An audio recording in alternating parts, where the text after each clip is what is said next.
Olá pessoal, bom dia. Eu sou o professor Vieira, para aqueles que não me conhecem. Bem-vindos aos novos que ingressaram neste canal. O propósito deste canal é contribuir com a educação e com a formação profissional de todos aqueles que interagem com a topografia, quer topógrafos, engenheiros, ou estudantes universitários ou estudantes de cursos técnicos. No vídeo passado, no desenvolvimento dele, eu fiz algumas perguntas sobre cálculos numéricos, né, e suas aproximações, e a respeito de desenvolvimentos que podíamos dar, assim, curiosidades para traçado de túneis e pontes, né? E ficou então assim, bem, creio eu, né, bem evidente que a topografia é uma disciplina muito importante para o sucesso da construção das grandes obras de engenharia, até obras pequenas. Se houver uma falha na topografia, a construção vai dar errada. Se errar na locação de um pilar, tudo dá errado. Então, é preciso ter cuidado nos trabalhos topográficos e na formação de topógrafos e de engenheiros que vão lidar também com a topografia. Nesta aula de hoje eu vou iniciar conversando um pouquinho a vocês sobre essa questão da importância da disciplina da topografia, e quero também brevemente falar sobre algumas causas e consequências dos erros na topografia.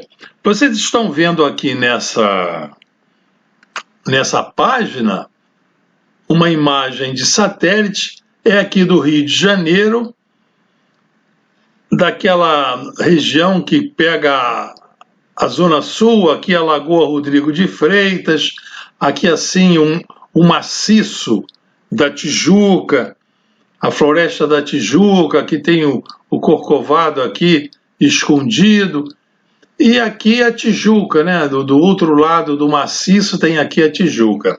Eu quero conversar rapidamente com vocês sobre uma obra que foi feita na década de 50, no tempo que a cidade do Rio de Janeiro era ainda o Distrito Federal, aqui era o estado da Guanabara. E na época o governador aqui era um jornalista chamado Carlos Lacerda.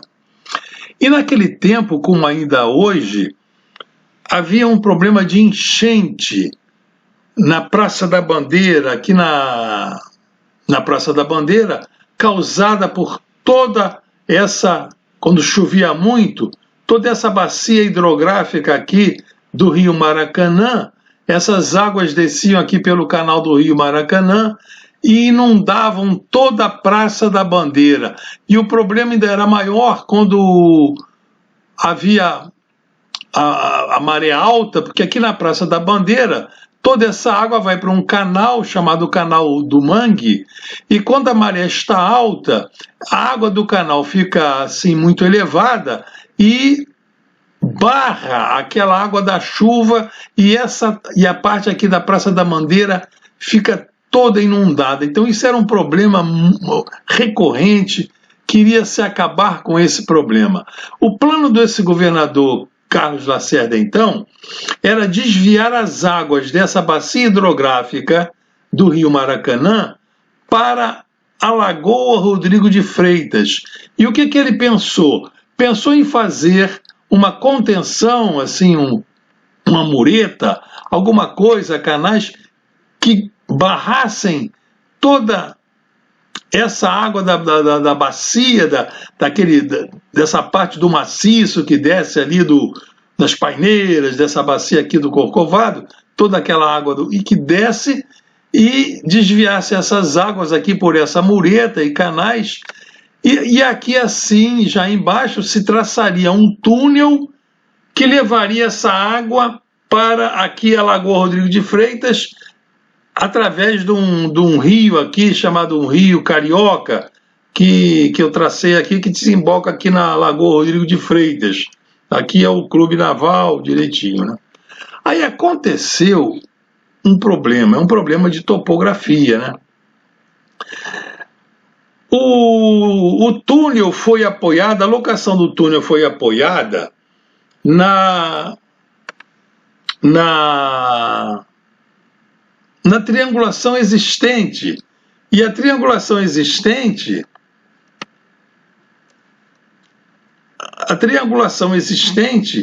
tinha vértices assim que não estavam em posições adequadas, né?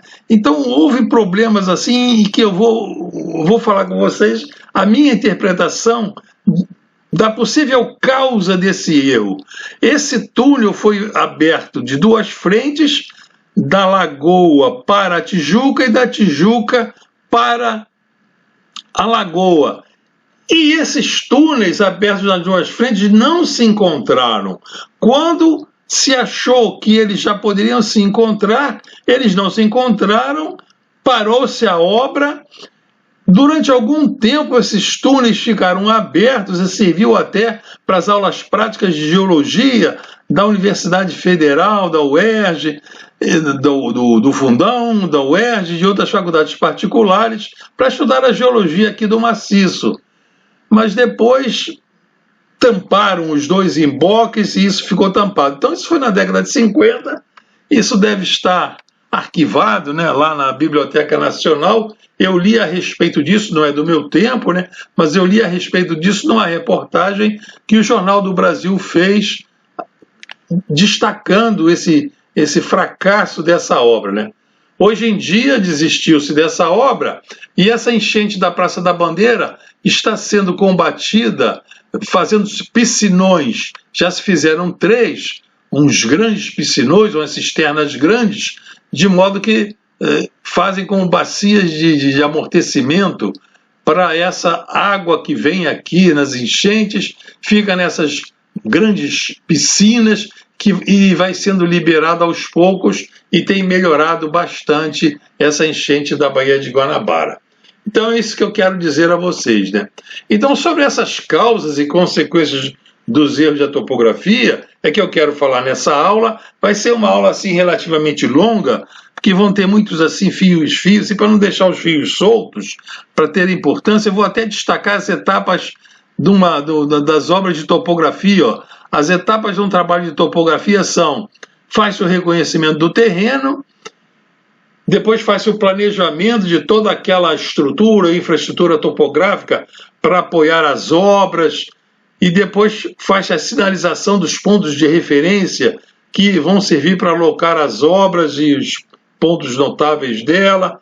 Aí depois se fazem as medições angulares, lineares e os desníveis para ter todo aquele apoio para alocar a obra, para fazer uma planta cadastral ou para fazer o levantamento de uma gleba, o que for. Faz-se os cálculos depois que se fizeram essas medições e depois desenhos e relatórios.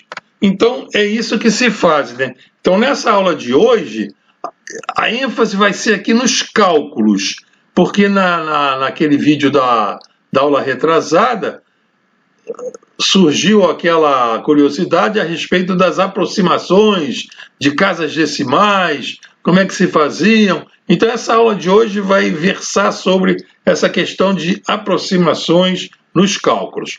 Então, sobre essa questão do túnel que não se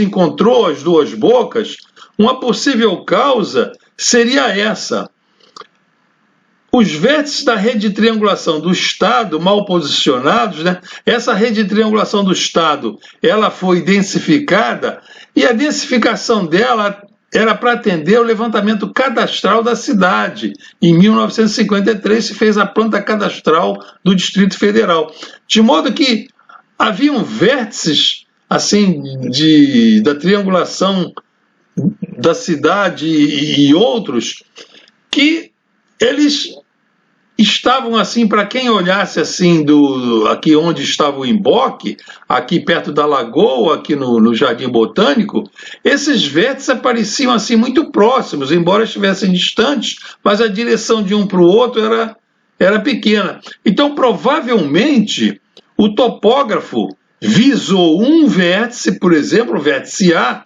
e na hora de calcular o azimuth de partida para dar a abertura do túnel, ele visou um vértice e usou as coordenadas do outro vértice para calcular o azimuth. Isso é um erro que já aconteceu muitas vezes, é um erro frequente, tem que se tomar muito cuidado com isso. Então, um cálculo, houve um erro, né? Esse erro assim, um erro grosseiro, né? E fez então esse azimuth de partida desviar da direção correta, de modo que, vamos supor que um erro de meio grau nesse cálculo do azimuth aqui, devido a esse engano, visar um vértice e usar as coordenadas de outro vértice para o cálculo de azimuth. Esse erro de meio grau, né? Depois que se fizesse uma abertura assim de 2 quilômetros, 2.000 metros assim do emboque, esse meio grau já dá um desvio de 18 metros aqui. E o outro túnel vem lá da Tijuca para cá. Então, se tudo correr bem lá, ou se também tiver algum errinho, então essas duas frentes nunca iriam se encontrar. E foi o que aconteceu. Então, eu acho que a possível causa foi essa, de visar um vértice e usar as coordenadas do outro vértice para o cálculo do azimuth de partida. É crítico esse azimuth de partida, essa orientação dada para a abertura de túneis. Eu já falei nisso quando conversei a respeito da abertura do túnel Rebouças, que contratou-se uma empresa só para dar esse azimuth de partida. Tal a responsabilidade que esse azimuth de partida para abrir o túnel tem. Bom, então eu quero também dizer a vocês que sobre essa parte de cálculos, essa parte assim de fazer planejamentos, existe na formação profissional do topógrafo e do engenheiro disciplinas muito importantes. São elas a teoria dos erros e das medições, outra disciplina é a seleção de métodos e instrumentos, e outra é ajustamento das observações. Essas disciplinas são fundamentais para que se faça um bom planejamento para apoio de grandes obras ou de pequenas obras, que se faça a correta seleção de instrumentos de medida e se determine os valores calculados os mais próximos da realidade. E nessa aula de hoje vamos falar um pouquinho assim sobre esse assunto em questão de erros de medição e compatibilidade de instrumentos de medida angular e linear, já para assim, reforçar a formação profissional de estudantes que estão agora no curso, né, de formação de topógrafos ou de engenharia cartográfica, ou até de engenheiros que já se formaram há algum tempo e já esqueceram algum desses conceitos. Primeiramente, vamos ver esse conceito de erro absoluto e erro relativo. Esse é um conceito básico. Vamos imaginar aqui, peguei um instrumento de medida, o mais simples que tem, está aí na mão de vocês, eu ampliei aqui um transferidor, né?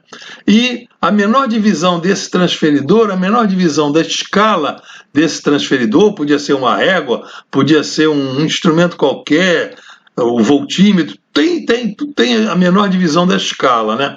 Então, medindo-se uma direção aqui, nós estamos vendo esse traçado aqui, medindo aqui do centro do transferidor até aqui, vamos supor que fosse medir um ângulo, nós tínhamos aqui, nessa graduação externa, ela está graduada de grau em grau, a menor divisão. Então, 1, 2, 3, 4, 5, esse traço grande é 5, 6, 7. Então, o ângulo está entre 36 e 37 graus. A estima aqui, né, o valor estimado aqui, é sempre metade da menor divisão da escala, meio grau. Aqui a gente podia até estimar um pouquinho diferente de meio grau, porque está muito ampliado, né? Então tem aparelhos como esses teodolitos, que tem lunetas, tem lentes para ampliar, e tem verniers inônios que permitem, então, ler diretamente a menor graduação da escala. Então, o ângulo medido aqui, nesse caso, a maneira de registrar essa medida será 36 graus e meio, agregando-se o erro absoluto. Isso daí é uma coisa que normalmente não é ensinado, e os topógrafos e engenheiros costumam não colocar a incerteza dos valores da medida realizada. Então parece que aquela medida foi realizada isenta de erro. Toda medida tem erro. Então essa daqui vai ser a correta medida, a grafia dela, 36,5 mais ou menos meio grau, e do lado de cá o ângulo vai ser, então, vindo assim pela graduação que começa do outro lado, 140, 1, 2, 3, tá? Entre o 3 e o 4, 143 graus e meio, mais ou menos meio grau. Então essa é a correta medida, né? Então esse meio grau aqui é o erro absoluto do ângulo. É o erro absoluto. Se fosse uma régua, imagine um duplo decímetro, 20 centímetros, vocês iam medir um valor qualquer do comprimento, ali a incerteza dos milímetros estimados, aquele era o erro absoluto da medida daquele comprimento. Isso é o erro absoluto. E o erro relativo da medida angular, o que é? É o valor do erro absoluto expresso em radianos. Em radianos, o erro relativo não tem dimensão. Metro por metro, é uma grandeza assim, sem dimensão, não tem unidade. Então esse erro absoluto da medida, como é meio grau, o erro relativo dele é transformar esse meio grau em radianos. Então, para transformar meio grau em radianos, multiplica esse 0,5 grau por π sobre 180. Esse π é radianos, aqui 180 é graus. Então, meio grau, 180 graus, o grau some, fica só o π radianos. Está aqui o π radianos. Botei todos esses valores aqui e botei na forma aqui de fração 1 para 114,592. Botei nessas duas formas de representar. Metro por metro, assim, não tem unidade. Não tem unidade. 0,087. Agora, vamos ver nessa aula de hoje essa questão de arredondar as casas decimais. Então, esse ângulo de 36 graus e meio, mais ou menos meio grau, ele em radianos vale esse valor, 36,5 graus em radianos vale 0,0875 e em radianos, né, vai dar o valor dele em radianos, 0,635, é o valor dele, esse grau em radiano, e a incerteza em radianos é essa aqui, né, direitinho. Então, reparem aqui que o erro aqui da medida de radianos já está variando na terceira casa decimal. Ó. Essa terceira casa decimal aqui do erro relativo, do erro, do ângulo, já é aproximada.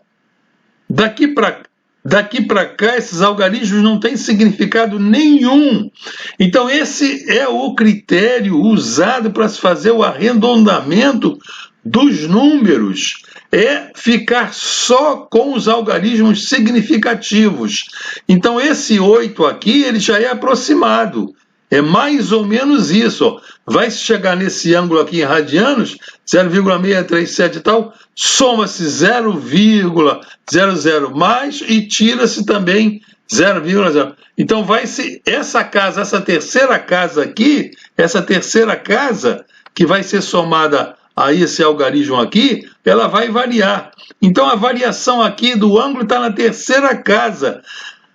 As outras casas são lixo, não tem significado físico, não são algarismos significativos. Então, pode-se jogar fora. A forma correta, então, é essa. Só tem arredonda-se aqui, porque a terceira casa é aproximada, 0,37, aqui é 0, então esse 7 permanece, fica aqui, e aqui no erro, ele é 8, mas aqui vem 7, então aproxima aqui para 9. Pronto. Então essa é a correta maneira de registrar essa medida. Então esse ângulo aqui registrado, é medido em radianos, é 0,637 radianos, mais ou menos 0,009. Tá? É assim que se registra uma medida. Fica sabendo, isso é a real precisão. Registrando esse número aqui, num relatório, quem olha assim acha que isso foi medido por um aparelho, sei lá, atômico, baseado em um processo de precisão impressionante, e não foi. Isso aqui foi medido com esquadro, que tinha lá o ângulo, a incerteza de meio grau. Foi aquela medida com esquadro que eu trouxe para cá.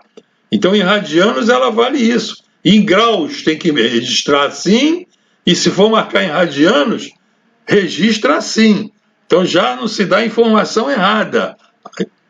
Não se pode fabricar nem destruir precisão. A precisão é aquela que se consegue com instrumento de medida, com um método de medida. É assim que se obtém a precisão. Tem também a questão de transformação de unidades, que vocês pediram para falar um pouco dela, né? Tinha lá aquele ângulo no modo grau e passar para grau, minuto e segundo. Então, por exemplo, vamos passar esse ângulo aqui de radiano, passar para o modo grau, ele está em radianos. Vamos passar para o modo grau. Como vamos fazer? Então, aqui, 0,637 radianos, vamos passar esse valor aqui, do ângulo 637, para radianos. Para graus, como se passa para graus? Multiplica 180 e divide por π, ó. Porque esse 0,637 é radianos. Esse π é π radianos. Então é como se radianos cancelasse com radianos e a unidade que sobra é graus. A máquina deu esses números todos. Ao se fazer essa conta, a máquina deu esses números todos. Agora, onde é que eu vou aproximar? Quantas casas decimais tem aqui? Então tem muita gente que olha assim. Eu já vi muita gente, e já fiz perguntas em sala de aula, e fiz transformação, aí pergunto, quantas casas decimais eu aproximo? Aí o aluno olha aqui e vê que tem 3 casas decimais aqui, aí ele fala, arredonda na terceira, bota 36,497 graus. Muita gente faz isso, ou deixa tudo, ou quando arredonda na terceira decimal, porque vê 3 decimais aqui. Não é assim. Reparem como é. É pelo erro que nós vamos fazer. Então, pegamos o erro do ângulo. Aqui, a incerteza do ângulo está em radianos, e passamos essa incerteza do ângulo em radianos para o modo grau. Então, radianos por grau multiplica por 180 e divide por π radianos. Esse radiano cai com esse radiano, fica em grau. Então, reparem que está aqui o erro no modo grau. O que nós estamos vendo aqui? Que na primeira casa decimal aqui do grau, o delta alfa, a variação do grau, já está variando na primeira casa decimal. É aqui que está a variação. Então, vai pegar o ângulo em graus, está aqui ele em graus, e ao somar mais ou menos o delta alfa, a primeira casa decimal aqui já vai começar a variar, porque é onde está o erro. Então o erro está aqui na primeira casa. Depois desse 0,5, esse 1,5 não tem significado físico, isso tudo é lixo.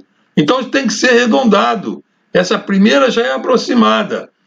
Então a correta grafia é essa. A primeira está aproximada, eu arredondo esse 0,5 aqui na primeira, e como essa primeira aqui é aproximada, aqui é o 9, então arredondo aqui para o 5. Pronto, está ele aqui. Nós já sabíamos que era 36 graus e meio, mais ou menos 5. Perceberam como é, senhores? Então, para fazer esses arredondamentos, para ver o número de casas decimais, os algarismos significativos do número, tem que olhar para o erro. Tem que ver onde o erro está dizendo que está tendo a variação, em que casa decimal está tendo a variação. Vamos adiante. Então vamos fazer um cálculozinho assim mais extenso. Calcular a tangente de um ângulo, eu quero a tangente, e depois expressar, sabendo a tangente, calcular o valor do ângulo no modo grau e no modo sexagesimal. Eu vou calcular, repare só, eu vou calcular a tangente, com a tangente eu vou ter o ângulo. E eu quero representar esse ângulo em graus e quero representá-lo também em grau, minuto, segundo, o que for. Mas eu quero com a correta quantidade de algarismos significativos. É isso que muita gente não sabe. Eu vejo muito vídeo, muito engenheiro, muito topógrafo, vai fazer um cálculo e às vezes as coordenadas lá que ele mostra, o TM, o que seja, está no metro e ele depois vai botar o ângulo lá até, sei lá, segundos, milésimos de segundo. Vamos ver como é. Então os dados são... Faz de conta que eu já sei as coordenadas UTM, N1 e N2, subtrair N2 menos N1, tenho ΔE, subtrair E2 menos E1, tenho lá ΔE e ΔN, subtraindo as coordenadas UTM. Então eu tenho aqui essas coordenadas até o decímetro. Elas estão até o decímetro, não tem nem centímetro nem milímetro. Então eu vou calcular o azimute. Então reparem assim, olha. Quando a incerteza dos números não é fornecida, eu não sei aqui mais ou menos quanto é, nem mais ou menos quanto é, que muita gente não coloca, eu não sei. Então eu tenho que acreditar que quem fez esse cálculo sabe que depois do decímetro é lixo. Eu vou acreditar isso. Eu vou acreditar. Então, quando a incerteza dos números não é fornecida, supõe-se que essa incerteza é, no máximo, a metade da casa à direita do último algarismo. Então, a incerteza aqui, ela é no máximo 5 centímetros. É no máximo 5. E é isso que a gente faz. Então, esse número aqui, ΔE, ele seria 234,1 mais ou menos 0,005, 5 centímetros, mais 5 para cima, centímetros e mais 5 para baixo. É a variação dele. A mesma coisa o ΔE, tem que acreditar isso.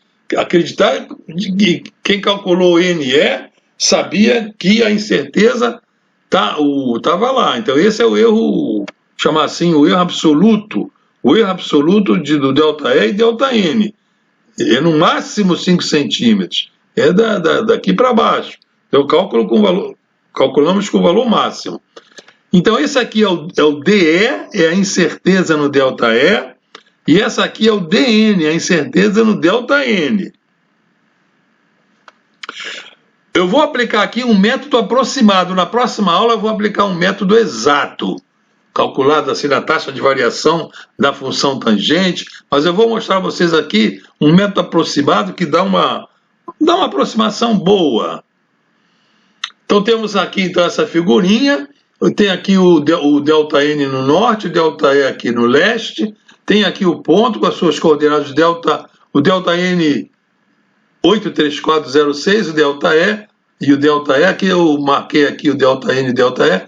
Esse DE e esse DN, que são a incerteza das coordenadas, então geram aqui um círculo de incerteza. Esse círculo de incerteza. Então eu tenho aqui essa distância dada entre os dois pontos, 1 e 2, pelo ΔN e ΔE, e vou calcular esse azimute. E como essas coordenadas aqui têm incerteza, são essas daqui, o azimute calculado, ele tem também uma incerteza. Ele não vai ser um número isento de erro, porque os números que vão ser usados para calcular o azimute, eles não são números puros, eles têm erros, têm incerteza. Então o ângulo calculado com esses números tem incerteza. Eu vou mostrar um método aproximado aqui.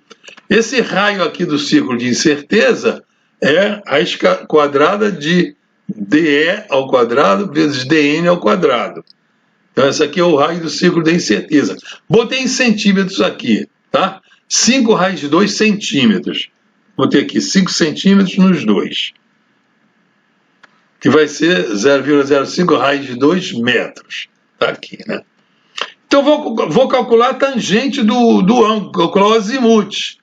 Tangente do azimuth vai ser, então, cateto oposto pelo cateto adjacente. ΔE sobre ΔN. 234,1 por 834,6. A máquina deu esse número todo. Todinho. Tá? Vamos lá, vamos botar. Depois, no final, a gente vê onde é que estão os algarismos podres. Então, o azimuth, o θ, é o arco cuja tangente é esse número aqui. Tá? Tá aqui. Onde é que vai ser a aproximação aqui no ângulo? Não sei. Arco cuja tangente é isso. Então, aqui, esse arco, então, vai ser 15 graus, 66847. Botei tudo que a máquina deu. E quantas casas decimais tem aqui? Qual é a aproximação desse ângulo em graus? Que é isso que vocês me pediram para mostrar na aula retrasada. Não sei. Para eu saber qual é a casa decimal bichada aqui, eu tenho que saber esse Δθ. Tem que saber qual é a variação, em que casa decimal ele está variando, esse Δθ aqui. Tá? Então, para arredondar, temos que conhecer o Δθ. Estão entendendo, senhores? Então, vamos lá conhecer esse Δθ. O Δθ, esse Δθ, vai ser esse R dividido pelo D, tá? Estão vendo aqui? Eu posso calcular o Δθ. Do raio do círculo pelo D. Qual é a unidade desse Δθ? Vamos pensando aí. Que unidade é essa? Daqui a pouco a gente vê.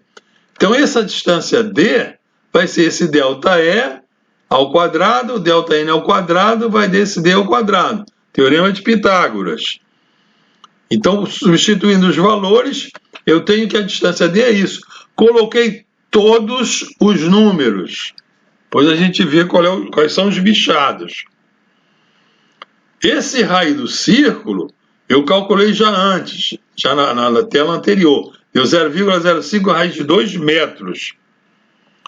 Bom, esse Δθ, então, é R sobre D. É o R sobre D. O R é esse 0,5 vezes raiz de 2. Raiz de 2 é esse número aqui. O 0,5 está em metros. Essa distância D, extraindo aqui, é 866,810 em metros. Estão vendo? Então, esse Δθ é metro sobre metro. Metro sobre metro é radiano. Então, esse Δθ está em radianos.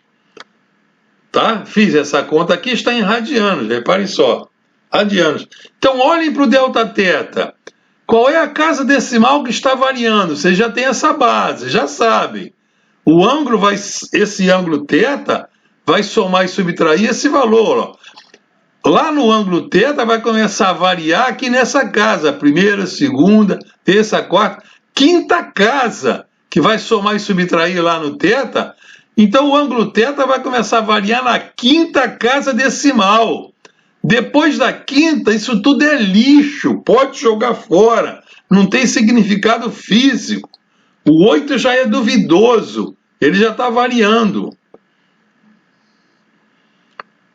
Então o Δθ, como esse aqui é 1, vai ficar 0, tem 408 radianos, tá? Eu vou passar radianos para graus. Radianos 180 sobre π, vocês já sabem passar. Então dá 0,000, dá um montão de algarismos aqui. Mas eu já sei, olha só, e já está variando a partir da terceira casa decimal do grau.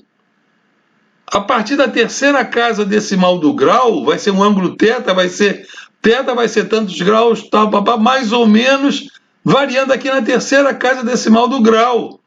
Tá? Então eu nem vou botar esses algarismos aqui. A partir do 5 para lá, tudo é lixo. Como aqui esse 8 aqui bota esse 5 para 6, então isso que eu vou jogar fora é maior do que 5, eu arredondo 4 para 5. Então o Δθ vale 5 milésimos do grau. Pronto, já tenho Δθ em grau. Então o meu ângulo θ que eu calculei lá com todas as casas da máquina eram essas daqui. Mas onde é que está variando o ângulo θ? Está variando aqui na terceira decimal, aqui no 8. Dessa casa aqui em diante é lixo. E pode jogar fora. Então o ângulo no modo grau, como isso aqui é menor do que 5, vai só ficar com 3 casas. 15,668, mais ou menos 5 milésimos. É assim que se representa. A boa técnica na engenharia, qualquer grandeza que se meça ou calcule tem erro. E os erros têm que acompanhá-la para quem a usar saiba o que está usando. Senão vai levar aquele número ali todo podre, pensando que não tem erro, e tem erro. Esse ângulo θ, ó, tem esse erro aqui, ó, na terceira casa decimal. Estão vendo, senhores? Isso causa muitos problemas em locação de obra. Às vezes a pessoa tem uma obra grande, começa a locar, vindo de um lado e no outro, aí as tubulações não se encontram, é porque é um acúmulo de erros. Ele não sabe a precisão dos algarismos que tem ali. Agora, no modo sexagesimal, como é que vai fazer? Eu vou passar esse Δθ de radianos, eu vou passar ele para segundos, ó, porque eu já estou sacando que vai ser um ângulo pequenininho, já vou logo direto para segundos. Então, isso aqui em radianos, radiano cai com radiano, eu multiplicaria por 180 sobre π, mas 180 graus tem 60 minutos, e 60 minutos tem 1 minuto tem 60 segundos. Então, com isso aqui, ó, eu passo os radianos para segundos. Então, achei que o Δθ em segundos é 16,502 segundos. Então, reparem que a dezena do segundo, a casa das dezenas dos segundos, já está aproximada aqui as dezenas. Então, não tem sentido botar décimo de segundo, nem centésimo, nem milésimo. Se vocês olharem muitos cálculos aí de muitos engenheiros, de muitos topógrafos, eles vão calcular um azimuth, ele tem lá aquele erro nos algarismos lá de quando de ΔE e ΔN, ele não quer saber. Ele vai chegar, bota o azimuth e vai botando lá até o décimo do segundo. Tem uns que botam até milésimos do segundo. Não sabe nem o que está fazendo. Vocês agora, depois dessa aula, não têm mais direito de cometer esses enganos. Vocês já podem dizer que foram alunos do professor Vieira. Não pode mais cometer esses erros. Então vamos botar o ângulo no modo sexagesimal. Como é que fica? Então o modo correto é esse. Eu passei o ângulo, aquele ângulo grau, minuto, segundo, aquele 15, qualquer coisa, e eu parei aqui nos segundos. E aqui mais ou menos 16 segundos. Essa casa aqui das dezenas, ela está variando. Mais 16 segundos ou menos 16 segundos, ó.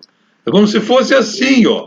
Aquele ângulo, tirando 16 segundos, vai dar 15,39,49 e colocando 16 segundos, vai dar 15,40,21. O θ está variando assim, não pode mais errar. Vocês agora não têm mais direito de fazer errado.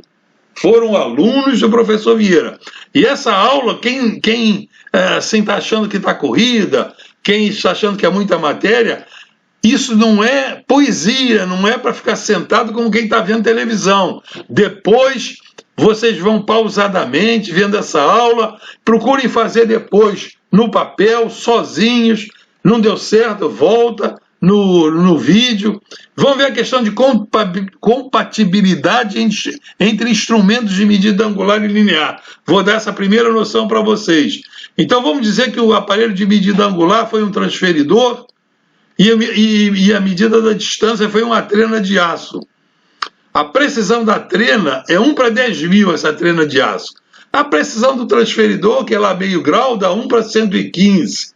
Dá 1 para 114, não sei o quê. arredondei para 1 para 115. Então, reparem só, antigamente usava-se muito isso, um levantamento à prancheta, que aqui tinha uma bússola, e a bússola com um transferidor aqui marcado em graus, de grau em grau.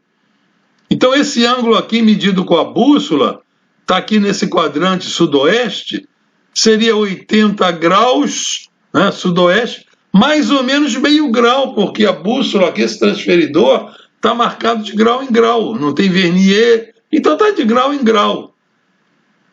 Então imagine um ângulo medido com essa incerteza de meio grau, que em radianos nós já sabemos que dá 0,09, e a distância, imagina a distância aqui medida de 100 metros, com a precisão 1 para 10.000, então 1 para 10.000 de 100 metros é 1 centímetro.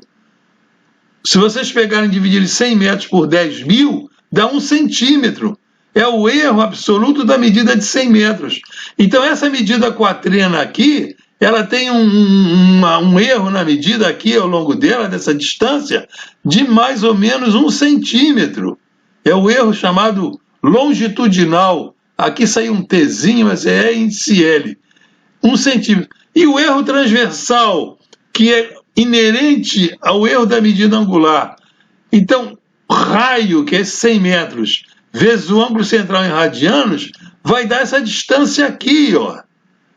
100 metros vezes 0,009 dá 90 centímetros. Então, dá 90 centímetros. Então, não são compatíveis.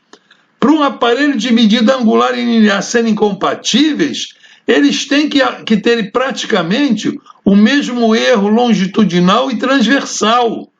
Por isso que a gente usa lá a estação total.